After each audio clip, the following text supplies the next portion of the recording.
I'm Ethan Kwan, and today we are going to be getting an intro in integrals. Now, this is just an intro. This is not something really complicated. This is not going to be like, oh my god, so many problems. This is just going to be the basic concept of it, and it even says an intro with a title.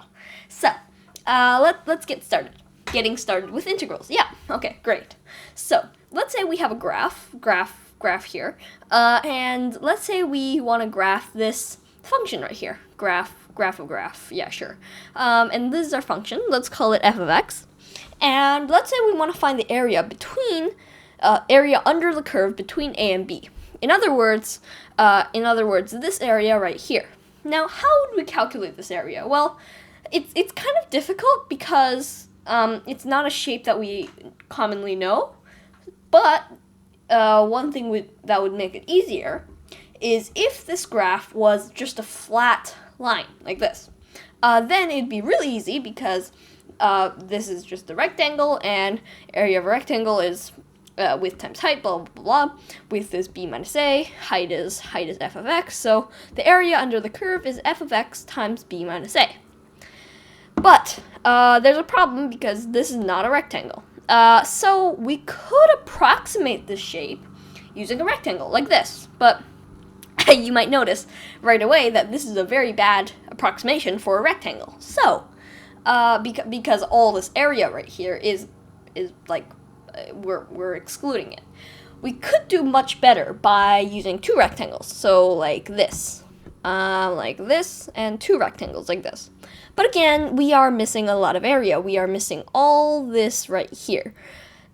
We could do much better, actually, by doing four rectangles like this. Yeah. But then, the problem is then we are missing this area, and actually we need some area right there. So, we have to do much better. So, how about we use 8 rectangles? If we do that, then it looks like this, but then we are missing a lot of area again, so we could use 16 rectangles like this, or, for example, 32, like this. But eventually, at the limit, what you're going to get is, at the limit, that's a hint, is what you're going to get is the area under the curve, like this. So, how would we go about doing this? Well, we could just make these things infinitely thin, right? But we can't really do that. So let's say we want to just derive a formula for this. Alright, so what could we do? Well, we could split the area up into rectangles like this. x1, x2, x3, blah, blah, blah. Right? And we're just going to name it. And these x are the widths of the rectangles, right? Okay. That makes sense, right?